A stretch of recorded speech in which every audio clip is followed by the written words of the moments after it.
Selamat siang Kawal Sehat, selamat datang di acara Kawal Sehat bersama Kawal Menuju Sehat Banjarmasin. Jadi teman-teman, ini merupakan program terbaru dari Dinas Kesehatan Kota Banjarmasin, di mana dengan podcast ini nanti kita akan membahas mengenai isu-isu terkini masalah kesehatan yang ada di Indonesia, terutama yang ada di Kota Banjarmasin. Seperti yang sedang heboh sekarang, setelah mulai memudarnya isu-isu mengenai COVID-19, muncul lagi nih satu penyakit yang sedang banyak dibahas di sosial media dan di masyarakat umum, yaitu penyakit mengenai monkeypox atau yang sering kita kenal dengan cacar monyet. Nah, gimana sih cacar monyet itu gitu? Apakah cacar monyet ini benar lebih mengerikan daripada COVID-19? Untuk hari itu, hari ini kita senang sekali bisa bertemu dengan Ibu Dr. Hajah Bandiah Ma'rifah selaku Kepala Bidang Pencegahan dan Pengendalian Penyakit Dinas Kesehatan Kota Banjarmasin. Selamat siang Ibu. Selamat siang Anda. Iya, apa kabar Ibu? Baik Bu ya? Alhamdulillah baik. Nah, boleh dong Bu kita cerita-cerita nih hari ini, cerita santai aja mengenai cacar monyet itu Bu. Apa sih sebenarnya cacar monyet ini Bu? Dan gimana sih orang itu bisa terinfeksi dari cacar monyet itu Bu? Oke. Mungkin kita telusuri dulu dari sejarah timbulnya monkeypox ini.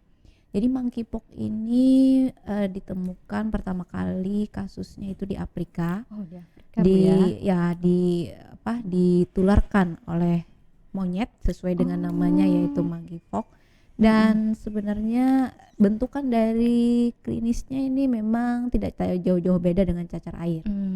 Cuma karena di sini dia ada perbedaan, yaitu adanya timbul pembekakan pada kelenjar-kelenjar getah bening dan beberapa kasus mungkin karena juga daya tahan tubuhnya itu menyebabkan kematian, dan juga virus penyebabnya juga baru. Nah, makanya di tanggal 23 Juli 2022 oleh WHO kemudian ditelurkan menjadi satu KMD atau pandemi untuk dunia. Nah, kemudian di tanggal 2 Agustus kemarin kalau tidak salah itu adalah kasus pertama di Indonesia, di mana ini adanya di wilayah Jakarta. Nah, apakah monkeypox itu sebenarnya banyak sih, mungkin para teman-teman udah tahu kalian Anda ya. Gejalanya bagaimana, kemudian penularannya gimana, tapi mungkin yang kita lebih pertegas adalah bahwa sekarang yang kita perlu waspadai itu bukan hanya bepergian atau pelaku perjalanan ke luar negeri, tapi juga mungkin di sekitar kita, karena secara masa inkubasinya itu 0 sampai 14 hari. Jadi kemungkinan orang-orang yang bepergian itu sudah banyak menularkan ke orang-orang yang lokal. Gitu. Berarti masa inkubasinya ini mirip Bu ya sama COVID-19? Kurang lebih bukan 0 sampai 14 hari tapi 0 sampai 21 hari. 0 sampai 21 hari. Ya. Jadi karena jaraknya yang lama itu, makanya kemungkinan resikonya untuk orang lokal itu terkena itu jauh lebih besar ketimbang COVID-19. Nah, gimana nih Bu penyebaran dari cacar monyet ini? Apakah sama seperti COVID-19? Kan kalau COVID-19 kita melalui droplet ya Bu ya. Jadi kita harus pakai masker, kayak gitu, harus berjaga jarak, kayak gitu. Apakah cacar monyet ini sama Bu seperti COVID-19? Jadi kalau bicara cacar itu kan sebenarnya sama kayak cacar air ya. Jadi penularannya itu apabila kita kontak secara fisik, apalagi kena dengan lesinya. Jadi itu yang menyebabkan tertular cepatnya satu orang ke orang yang lain. Sehingga yang perlu diwaspadai adalah ketika orang itu sudah didiagnosa atau sudah dikatakan positif monkeypox, itu segera untuk mengisolasikan diri. Nah, catatan ya Nanda ya. Kalau COVID-19 mungkin bajunya, kerudungnya mungkin itu memang tidak merupakan media penularan yang yang besar ya buat COVID-19. Tapi kalau di monkeypox itu jauh lebih beresiko. Jadi kita hindari untuk memakai handuk bersama. Terus kemudian baju-baju bekas yang dipakai oleh si monkeypox itu memang harus dicuci gitu kan. Karena penularannya juga salah satu medianya melewati itu. Oh, berarti sebenarnya cacar monyet ini mirip dengan cacar air ya Bu ya? Bener-bener. Lebih ke kontak fisik Iya. penyebarannya. Mm-mm. Terus apa sih Bu? Saya masih bingung juga gimana cara membedakan kalau kita ini kena cacar air dan cacar monyet. Karena kan Oh, sebenarnya siap. mirip-mirip Bu ya. Oke. Gimana tuh Bu? Iya, memang ini mirip-mirip tapi sebenarnya tidak mirip-mirip. Hmm. Dimirip-miripin tapi tidak Dimirip-miripin. mirip-mirip. Jadi begini, kalau cacar air itu pertama kali kena itu di daerah area center tubuh. Iya. Jadi kalau biasanya kita ketemu, mungkin Anda pernah ya kena ya, Mm-mm. itu di daerah badan bagian Mm-mm. belakang, Mm-mm. bagian perut, Iya. bagian dada. Nah, Mm-mm. tapi kalau monkeypox itu yang terkena adalah di area wajah, Oh. telapak tangan, sama kaki. Mm. Nah, kemudian bedanya lagi kalau di cacar air itu kita tidak menemukan pembekakan kelenjar getah bening. Misalnya yang kelenjar-kelenjar yang ada di leher, ada di ketiak gitu kan. Nah, kalau di monkeypox itu kita ketemu pembengkakan itu. Nah, kemudian demam. Nah, kalau di monkeypox itu demamnya tidak terlalu tinggi-tinggi, tapi kebanyakan yang ditemukan tuh pertama kali adalah demam sebelum terjadi lesi. Nah, kalau di cacar air itu biasanya demam tidak terlalu tinggi juga, tapi kebanyakan lesinya bisa tumbuh duluan baru demamnya. Itu ya Bu, yang lesi itu yang kayak yang pustul yang kayak itu, gatal-gatalnya itu ya Bu ya? yang berair itu. Iya. Kayak mirip kayak cacar air tuh. Iya. Oh gitu. Berarti Bu, kalau misalkan nih penyebaran utamanya itu adalah dengan kontak fisik. Nah, saya ini ada baca di akun sosial media itu katanya cacar monyet ini bisa menyebar dari jarak yang dari jauh kayak gitu. Berarti itu hoax Bu ya? Hoax. Ya, soalnya itu sempat banyak di Twitter, di akun Twitter, Instagram yang membahas katanya cacar monyet ini lebih mengerikan dari COVID-19, lebih penyebarannya lebih cepat karena bisa dari jarak yang jauh bisa tersebar gitu. Berarti itu hoax Bu ya? Hoax. Ini lebih kontak fisik gitu Bu ya? Iya, kontak Nah, fisik. Gimana nih Bu kita mengetahui gejala awal tadi kan dari yang munculnya itu. Nah, ketika kita sudah munculnya itu apa nih Bu yang harus dilakukan masyarakat umum yang awam-awam kayak kita nih Bu? Apakah harus langsung datang ke dokter kah atau kita lapor ke puskesmas dulu kah? Nah, kalau misalnya kita merasakan gejala itu, kemudian apa yang mesti kita lakukan? Yang pertama kali adalah kita melaporkan diri ke pasienkes terdekat, apakah itu puskesmas kah atau itu pun klinik swasta kan atau rumah sakit. Nah, yang kedua yang kita lakukan adalah mengisolasi diri. Jadi nanti kan ada di flyernya monkeypox itu kita punya call center yang membantu masyarakat untuk nanti dia melaporkan diri. Apakah saya ini punya gejala itu apa enggak sih gitu kan. Jadi nanti call center itu yang akan mengarahkan apa yang menjadi tindak lanjut berikutnya dari si penderita. Namun yang terpenting setelah melaporkan diri segera isolasi diri, kemudian pakaian ataupun bekas-bekas alat yang dipakainya itu hendaknya jangan dipakai bersama untuk satu keluarga. Jadi isolasi benar-benar. Ya Bu. Kemudian apa ya yang sering dipertanyakan tuh juga apakah ini bisa apakah cacar monyet ini bisa membuat kita meninggal gitu Bu, karena kan itu yang ditakutkan masyarakat selama ini kan Bu. Karena kayak COVID-19 kemarin itu kan Bu yang membuat banyak orang jadi stres itu kan karena dengan mudahnya COVID-19 ini masuk ke dalam tubuh kita, kemudian menyerang imun kita dan membuat imun kita cepat turun dan menyebabkan kematian gitu Bu. Apakah cacar monyet kayak gitu juga gitu Bu? Oh iya. Jadi sebenarnya kalau satu penyakit basicnya itu adalah disebabkan oleh virus, itu sebenarnya self limiting disease. Artinya dia bisa sembuh sendiri sebenarnya. Karena lawan utama dari viral infection itu adalah daya tahan tubuh. Apabila daya tahan tubuh seseorang itu bagus, maka segala macam infeksi dari virus itu pun sebenarnya dia bisa lawan sendiri. Namun ada beberapa kasus nih, ada beberapa orang yang dia itu punya daya tahan tubuhnya lemah. Seperti contohnya adalah orang-orang yang mempunyai penyakit dengan penekanan daya tahan tubuh, misal HIV, misal juga komorbid. Nah, mereka ini yang tidak tahan apabila dia terserang virus-virus yang mungkin belum dikenali, bahkan tidak mempunyai antibodi dalam tubuhnya. Nah ini yang bisa menyebabkan kematian pada yang bersangkutan. Tapi kalau seperti juga COVID-19, kalau misalnya daya tahan tubuhnya bagus, maka otomatis insya Allah dia bisa memerangi sendiri, dan ini tidak menyebabkan kematian. Oh gitu ya Bu. Soalnya kan nih masyarakat kita ini kalau banyak tahu info itu kan dari sosial media ya Bu ya. Yap. Sedangkan semua info yang ada di sosial media itu belum tentu benar kayak gitu kan. Nah, gimana ya Bu biar kita mengajak nih masyarakat supaya enggak kalau bahasa Banjar itu biar enggak kipuh gitu Bu dalam kalau ada satu yang masuk, ada satu apa sih namanya? berita gitu atau kan ini kan kasusnya di Indonesia udah masuk satu ya Bu ya. Syukur-syukur mudah-mudahan di Banjarmasin tuh enggak akan ada masuk kasusnya gitu ya Bu. Nah, gimana nih Bu biar masyarakat nggak kipu gitu Bu, apa yang harus dilakukan pencegahan utama gitu Bu, apa tuh Bu?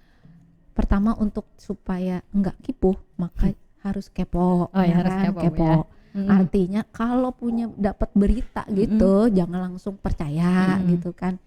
Kemudian setelah kepo, ember. Artinya kalau udah dapat berita yang benar, ayo dong disebarin kemana-mana. Terus yang ketiga selain kepo, ember, juga yang terakhir adalah apa ya? Mungkin agak sedikit apa ya kata istilahnya itu sedikit parno lah. Nah artinya kalau parno itu monggo, kalau kita udah tahu nih apa ini pencegahannya, bagaimana kita pengendaliannya, jangan dilakuin gitu kan. Misal kayak monkeypox. Jadi ada fenomena loh Nanda terkait monkeypox. Ternyata 90% kasus di dunia ini banyak terjadi di mana? Banyak bukan di mana, tapi terjadi dengan siapa? Terjadinya sama laki-laki. Gitu ya Bu ya. Kenapa tuh Bu? Karena ternyata penularannya itu banyak dari kaum yang LSL. Nah makanya di sini mungkin Tuhan agak negur kali ya. Jadi kalau udah begitu jangan gila ngelakuin hal-hal yang memang ya bertentangan sama norma gitu. Itu pertama kali. Kemudian yang kedua terkait masalah penularan. Ini kan kaitannya dengan hygiene. Jadi kalau memang harus mandi 2 kali sehari, ya mandilah 2 kali sehari gitu kan. Jangan yang malas mandi gitu kan, karena salah satu penularannya karena dia kontak fisik dan di kulit. Nah itu identik dengan kebersihan tubuh itu. Kalau monkeypox ya. Kalau contoh lain dari COVID-19, bagaimana kita untuk supaya masyarakat ini terhindar, ya salah satunya ya prokesnya ya. Prokesnya ya. Ini kan Bu sebenarnya monkeypox ini kan kalau saya baca-baca itu udah ada dari tahun yang kata Ibu tadi, udah ada dari tahun 1975 ya Bu ya? Itu yang cacar api ya, smallpox. Smallpox. Itu beda lagi ya Bu ya? Beda lagi. Kira saya tadi sama. Jadi kenapa baru booming sekarang gitu? Misalnya kenapa orang-orang tuh masih mempertanyakannya tuh sekarang kayak gitu Bu? Berarti lain ya Bu ya yang beda. Jadi satu kalau dibilang satu genus, beda spesies dengan cacar api. Tapi kalau dilihat dari keparahannya lebih parah cacar api kok dari monkeypox. Ini kan sebenarnya dari dari hewan Bu ya, penularan pertamanya. Apa ada nih Bu langkah dari dinas-dinas terkait atau dinas apa gitu yang akan misalkan memvaksin monyet-monyet kah atau gimana gitu Bu? Karena kan sebenarnya kita masih banyak nih apalagi di Banjar banyak monyet Bu ya, di Pulau Kamang di mana kayak gitu. Kali aja kayak gitu Bu, di situ ada terserang penyakit seperti itu atau gimana Bu untuk menanganinya untuk di bagian lingkungan bisa gitu. menurun ya orang ke itu ya, kemana tuh Pulau Monyet. Pulau Monyet. Jadi begini, awalnya memang animal to human. Penularannya dari binatang ke manusia, tapi sekarang kan sudah human to human. Sebenarnya sama dengan COVID-19. Nah, jadi pemerintah lagi menyiapkan untuk vaksin monkeypox. Jadi nanti insya Allah kalau ini sudah siap dan didistribusikan, ayo monggo kita bareng sama-sama vaksin. Gitu. Cuma memang ini agak beban lagi ya, karena masyarakat baru aja COVID-19 terus tambahin lagi tapi itulah bukan satu-satunya ya, salah satunya cara kita untuk mengendalikan semakin meluasnya penularan dari virus-virus yang baru ini, ya penyakit-penyakit yang baru inilah gitu. Nah, berarti nanti kemungkinan akan ada rencana pemerintah lagi untuk vaksin di masyarakat ya Bu ya? Iya. Nah, apakah itu tidak, kan kita udah vaksin COVID nih Bu, udah sampai 3 kali ya Bu ya, kalau yang nakes udah 4 mungkin. Itu gimana tuh, apakah nanti antara vaksin monkeypox ini dengan COVID-19 ini apakah tidak akan terjadi efek samping atau apakah gitu? Bukan, kan kita mendapatkan vaksin dalam jangka waktu yang berdekatan nih. Kan biasa masyarakat tuh nanti pasti akan ada muncul pemberitaan yang belum tentu itu info yang merupakan fakta, kan muncul kayak vaksin ini kecampur vaksin ini nanti bisa menyebabkan ini gini. Jadi banyak masyarakat yang nanti akan takut kayak gitu Bu untuk vaksin. Gimana tuh Bu kalau untuk vaksin ini Bu? Oh iya, jadi ya memang itu salah satu ya memang kendala ya. Jadi tuntutan zaman ini sebenarnya sudah menghendaki kita ini ya macam-macam lah yang masuk di tubuh gitu loh, overlap. Tapi tenang aja, artinya setiap vaksin itu sudah melewati penelitian di mana dikatakan aman untuk tubuh, aman untuk kita. Jadi setiap kali diberikan jangan khawatir, bukannya kita ini menumpuk obat ya, tapi insya Allah ini malah justru memberikan antibodi yang bagus buat tubuh. Karena antibodinya antibodi spesifik nih kan, untuk melawan dari spesifikasi juga penyakit-penyakit yang bermunculan sekarang. Iya. Berarti ya itu ya teman-teman, kita nggak usah takut gitu kalau udah diprogramkan sama pemerintah, itu berarti sudah yang terbaik untuk masyarakat ya kan Bu. Insya Allah aman. Kalau misalkan pun ada terjadi efek samping atau apa, bisa langsung melapor ya kan Bu ya, ke vaskes terdekat kah, puskesmas kah. Benar. Iya Bu. Nah apa ya Bu ya, jadi nanti kalau mudah-mudahan nggak ada, kalau misalkan Ibu di Banjarmasin nggak masuk kasus ini, apakah masyarakat akan tetap divaksin dengan tidak adanya kasus yang masuk ke Banjarmasin? Misalkan kalau dia sudah merupakan program nasional itu otomatis untuk vaksinasinya nanti juga sifatnya nasional. Karena kan apakah kita ada atau tidak ada kasus itu tidak menjamin bahwa kita juga aman untuk kedepannya kayak gitu kan, tidak terkena kasus. Jadi kalau ini sudah merupakan program nasional, nanti akan ada, jadi semua pemerataan di semua daerah akan divaksin. Tapi mungkin bertahap Nanda, jadi nggak langsung, mungkin kalau kayak COVID-19 kan bruk gitu kan nasional, karena memang udah di mana-mana kan kasusnya. Nah kalau monkeypox mungkin bertahap lah, sesuai dengan daerah-daerah yang dianggap beresiko. Iya Bu. Tapi untuk sekarang memang belum ada Bu ya kasus yang masuk ke Banjarmasin. Belum ada. Soalnya dan doakan tidak ada. Iya. Soalnya kan kemarin sempat awal Juli akhir Juli itu sempat ada kayak berita-berita masuk di Banjarmasin katanya sudah ada gitu. Berarti bukan ya Bu ya? Bukan. Di Indonesia pun baru 1 ya Bu ya? Iya. Yang tercatat baru 1. Yang saya infokan terakhir ini 1 sih. Ya tunggu ya. Berarti masyarakat hanya perlu tenang dan menjaga diri dengan prokes yang ada ya Bu ya. Kemudian mencegah terjadinya hal-hal yang akan menyebabkan dengan menjaga kebersihan diri, lingkungan kayak gitu ya Bu ya. Atau Ibu ada tips-tips buat masyarakat kita? Tips-tips ya. Apa untuk menjaga lingkungannya, menjaga kebersihan atau seperti apa Ibu? Jadi sebenarnya kalau monkeypox ini untuk masyarakat kita tetap harus tenang aja. Terus selalu kepo tadi ya. Kepo untuk supaya jangan kipuh tadi kan, kepo gitu kan. Terus selebihnya adalah tadi sesuai yang Nanda bilang, jaga kebersihan, protokol kesehatan. Bedanya kalau protokol kesehatan COVID-19 itu pakai masker, mungkin ini lebih penekanannya pada cuci tangan. Terus yang terakhir adalah tetap selalu kecengin media-media yang benar-benar sumbernya dari pemerintah. Salah satunya nih podcast kita nih yang baru ini kan. Benar Bu ya. Harus selalu nonton Bu ya. Nonton buat update-update terbaru masalah kesehatan. Iya, sip. Oke Bu, mungkin itu aja Bu ya. Jadi kesimpulannya itu adalah kita harus tetap tenang dulu ya kan Bu ya. Tenang dulu. Kita harus tetap jaga kesehatan, prokes tetap dijaga, apalagi COVID-19 belum benar-benar hilang ya kan Bu ya. Hanya sedikit menurun ya kan Bu. Jadi kita mesti harus tetap pakai masker, jaga kebersihan tubuh, lingkungan ya Bu ya. Dan selanjutnya kalau misalkan ada program pemerintah mengenai vaksinasi, silakan diikuti karena itu insya Allah sudah yang terbaik yang pemerintah lakukan ya Bu ya. Oke. Insya Allah untuk membuat kita lebih sehat dan lebih terjaga ya Bu ya. Gitu, oke. Jadi terima kasih Ibu sudah datang hari ini di podcast perdana podcast Kawal Sehat. Oke. Semoga kita bisa mengawal Banjarmasin tetap sehat dan selalu sehat ya Bu ya. Amin. Ya, terima kasih Ibu hari ini. Sama-sama. Terima kasih juga buat Kawal Sehat Seberataan. Semoga kita bisa bertemu lagi di podcast selanjutnya. Tetap kawal sehat bersama Kawal Menuju Sehat Banjarmasin. Yeay.